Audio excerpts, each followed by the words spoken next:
on a un coin bois. Tout marteau roulé taché de sang s'enflamme et devient la proie du feu. Alléluia.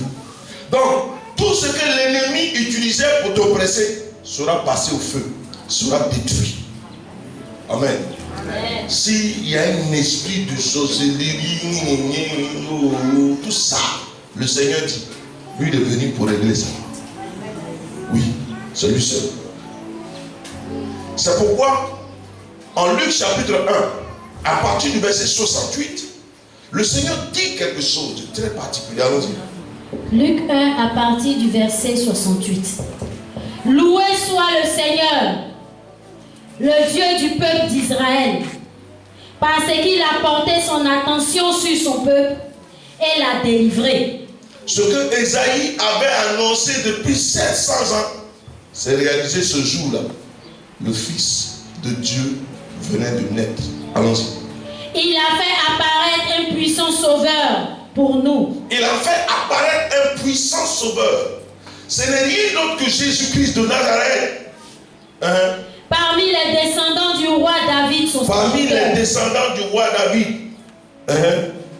C'est ce qu'il avait annoncé depuis longtemps par ses saints prophètes. Il avait promis qu'il nous délivrerait de nos ennemis. Il allait nous délivrer, qu'il nous délivrerait de tous nos ennemis. Et du pouvoir de tous ceux qui nous haïssent. Et du pouvoir de ceux qui te haïssaient. Façon le sorcier d'hier. Le Seigneur va te délivrer de son pouvoir. Il manifesterait sa bonté à nos ancêtres. Et se souviendrait de sa sainte alliance. Amen. Voilà. Pourquoi en Luc chapitre 4, le verset 18, quand Jésus entre dans la synagogue, il va tenir ses propos. Allons-y, Luc chapitre 4 à partir du verset 18. L'Esprit du Seigneur est sur moi. L'Esprit du Seigneur est sur moi. Il m'a choisi pour apporter la bonne nouvelle aux pauvres. Il m'a choisi par l'onction, pour apporter la bonne nouvelle aux pauvres. Il m'a envoyé pour proclamer la délivrance aux prisonniers. Pour dire aux prisonniers, vous êtes libres. Je ne sais pas dans quelle prison l'ennemi t'a mis. Où on t'a enfermé. Parce que le prisonnier, il a la vie, mais il n'a plus la liberté. Du coup, il vit dans une maison, mais il ne peut pas faire ce que lui, désormais, il veut. Même tu peux être dans une prison dorée. Tu as tout. Jésus est venu te sortir de cette prison. Non.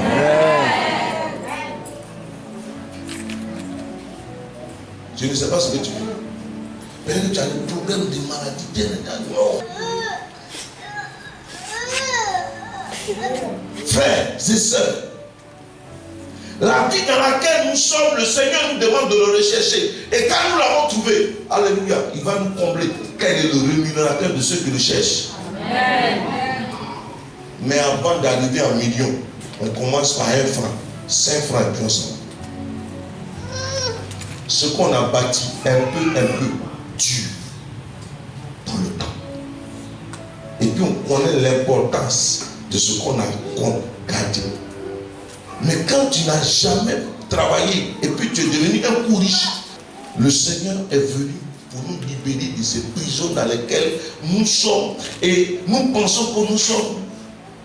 Oui, frère. La réalité de Dieu est telle que Jésus est venu pour que tous les compartiments de nos vies soient libérés et dégagés. Frère, quand Dieu t'a sorti de là, par la puissance du nom de Jésus, la réalité du royaume de Dieu rentre dans ta vie et apporte tout ce qu'il y a comme bonheur. Amen. Chapitre 5. Puis ils arrivèrent de l'autre côté du lac de Galilée, dans le territoire des Géraséniens. Dans d'autres versions, on parle de Gadaréniens. Il est arrivé sur le territoire qu'on appelle Gadara. On dirait le nom des démons. Allons-y. Jésus descendit de la barque et, aussitôt, un homme sortit des tombeaux et vint à sa rencontre. Cet homme était tourmenté par un cet homme était tourmenté par un esprit mauvais. Dans d'autres versions, on dit qu'il était possédé. Ici, on dit qu'il était sous l'emprise. Alléluia.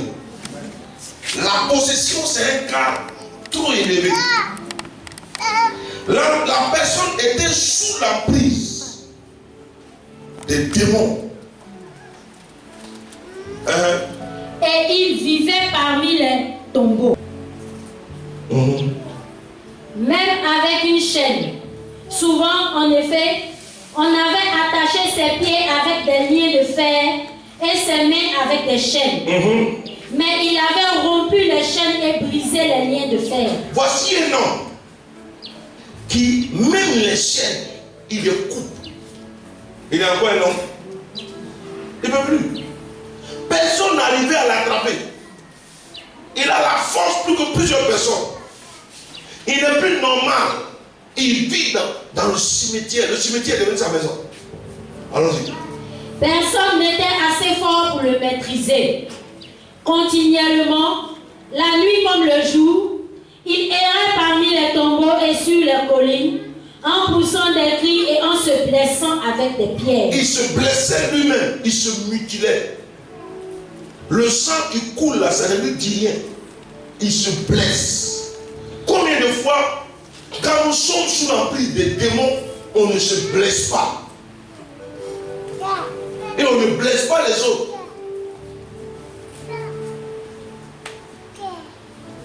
Il y a des gens aujourd'hui qui, à cause des démons, sont capables. Je vous ai raconté l'histoire d'un de mes cousins. Quand il était en colère, qu'est-ce qu'il fait? Il prend des lames et puis il mange. Il boit ça comme. Et puis il mange et puis il avale. Il y a un homme au cours d'une délivrance. Lui là, quand il boit la bière, il casse la bouteille et il mange. Il mange des sons de bouteille et il avale. Le jour où la délivrance est terminée et qu'il a été délivré, on a cassé la bouteille, on dit il n'a qu'à manger. Il dit à l'homme de Dieu, tu es fou. Moi j'ai mangé la bouteille, il va me blesser. Et puis le monde le fume. Voilà ce que tu faisais avant. Frère, c'est une seule fille qui couche avec 4-5 garçons la même nuit. Et puis ça ne lui dit rien. Dit qu'il n'est pas sous l'influence des démons. Ça n'a de quoi? Un seul garçon même c'est compliqué. Maintenant toi tu prends 4 la même nuit.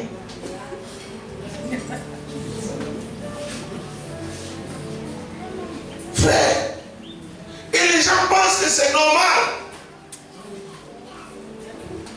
La nuit, les hommes couchent avec toi en rêve. Et puis quand tu te réveilles, bon. Et puis tu vas aller chez le frère, féticheur, le marabout, on va te dire, il faut faire un rituel. Je vais vous expliquer aujourd'hui. Quand tu vas chez un féticheur, quand tu dis que tu as un mari de Dieu, que tu vas chez un marabout ou un féticheur, il va te dire de faire un sacrifice. Et quand tu vas faire le sacrifice, il va te dire, soit le jeudi ou le vendredi, il faut porter soit un habit blanc. Tous les vendredis, tu portes un habit blanc. En fait, tu viens de sceller un mariage entre toi et le mari de lui.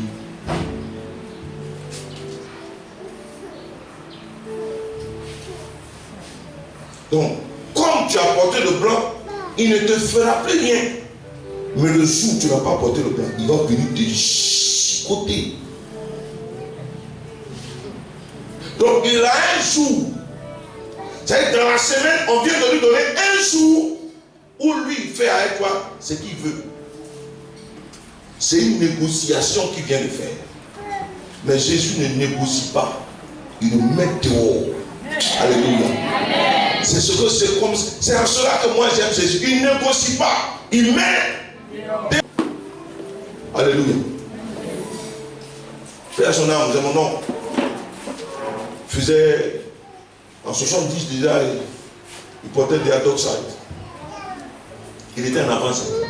Lui il avait une boutique, tout ça. Il dit, femme, il a vu, une femme de nuit s'est présentée à lui pour lui dire, s'il ne se marie pas, elle va lui donner d'être riche. Et c'est quoi? Elle lui dit, voilà comment ça va se faire. Tu achètes une malle, tu mets ça sous ton lit. Le jour où je te visite, là, quand je m'en vais, la malle est remplie. Mais ceux-là, ils n'ont pas enfant, ils n'ont pas mari, mais ils n'ont pas enfant, ils n'ont pas femme. Celui-là, il peut coucher avec femme, mais s'il a couché avec toi, mais c'est moi même il a mis en toi, c'est maladie, c'est malédiction de te donner. C'est dans ça que la plupart des filles prennent des règles douloureuses, des fibromes, les kisses et les masses. En fait, souvent il y a des fibromes qui sont des grossesses spirituelles. On va pouvoir enlever, ça pousse. On enlève, ça pousse. On enlève, ça pousse. Tu es enceinte, on t'a enceinté. Démon t'a enceinté. Il y a des jeunes filles qui n'ont jamais fait de curettage. Parce qu'il faut aussi dire que le curettage, c'est ça qui fait que les gens souvent des kisses. Si tu as pris une bouche pour aller gratter. Maintenant il y a ça, mais tu n'as jamais fait. Mais il y a plus de dans ton ventre. Et tu as tous les symptômes d'une femme enceinte. Tu es enceinte. Tu es enceinte d'un démon, d'un esprit, femme. Tu n'es pas femme de nuit, mais tu es femme d'esprit. Et dans ça, si le garçon t'a touché, il est foutu. Lui-même, il a été contaminé. De toute façon, on t'a contaminé. Toi, j'ai été contaminé. Et on parle de contagion en contagion. Quand je vois il parle de ça, il dit, vous dites, oui, moi je parle. Hein? Si un garçon peut te demander aujourd'hui, faut lui demander ta carte d'identité spirituelle, il faut me la donner. Est-ce que tes parents n'ont pas adoré des jours?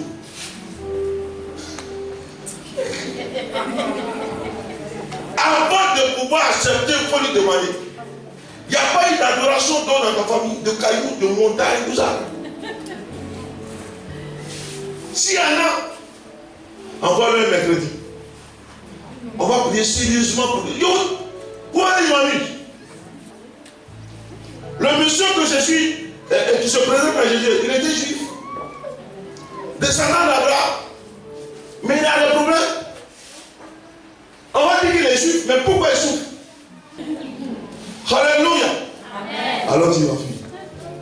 Il vit Jésus de loin. Alors il a couru, se jeta à genoux devant lui. Qui a vu Jésus? Mais il a vu Jésus. Et puis qui court? Hein? C'est lui qui court, non? Quand il court là, d'après vous, qui court? Qui le fait courir?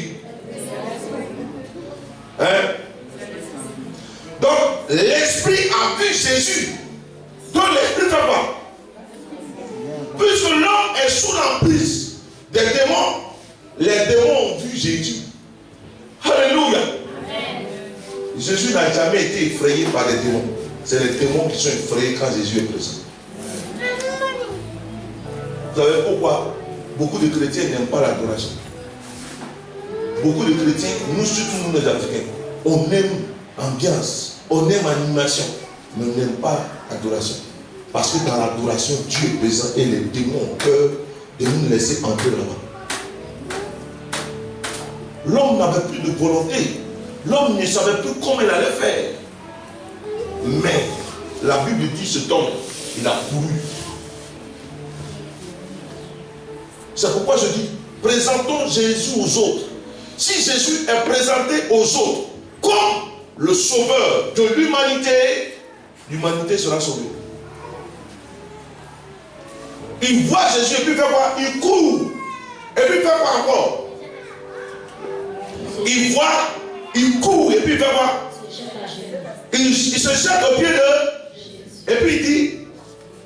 Et cria d'une voix forte. Que me veux-tu, Jésus, fils du Dieu très haut? Ah! Il dit, qu'est-ce que tu me veux? Il le connaît. Ce type-là, qui est dans les tombeaux là, il connaît Jésus, mais il ne connaît pas Jésus. Il connaît pas Jésus. C'est le démon qui le connaît. Ce type-là ne connaissait pas Jésus. Oh. Mais le démon sait qui est en face de lui. C'est pas l'homme. L'homme parle.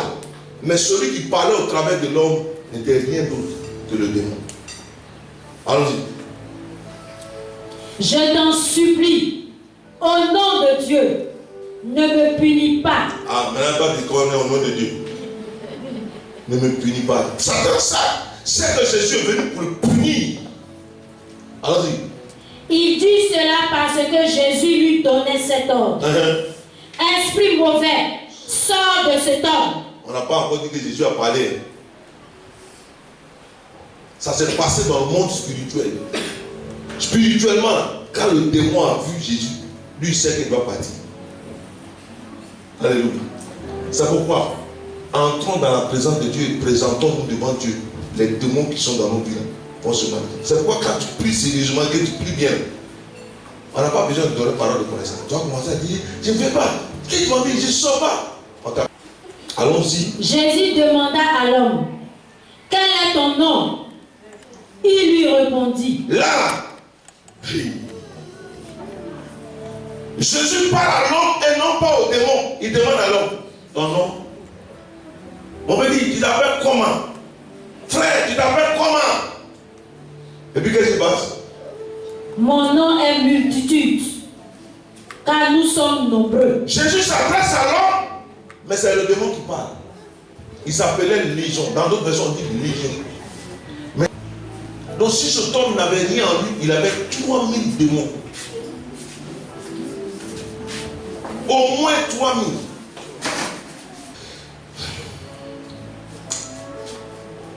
Et Jésus va dire à cet homme, allons-y.